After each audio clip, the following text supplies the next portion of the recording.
Magandang araw, atin namang dayuhin ang lalawigan ng Guimaras.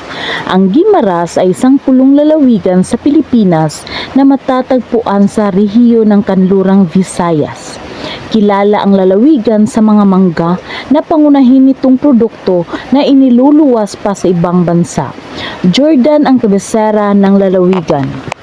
Hinihiwalay ng makitid na kipot ng Iloilo mula sa pulo ng Panay at kipot ng Guimaras. Mula sa pulo ng Negros ang lalawigan ng Guimaras. Siyam sa bawat 10 Guimaras noon ay Hiligaynon, ang pangunahing wika ng rehiyon. Samantalang 2.8 bahagdan naman ay Kinikaya at ang mga natitira naman ay mga Cebuano, Tagalog at iba pang pangkat.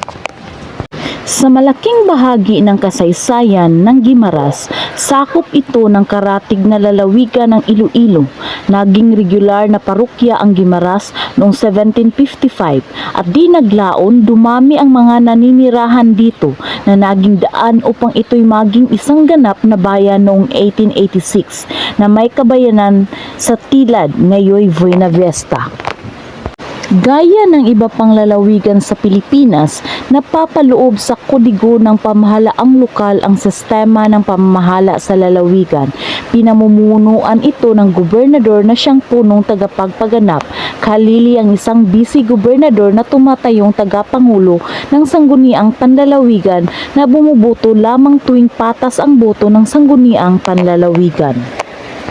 Ang Guimaras ay tinaguri ang mango capital ng Pilipinas.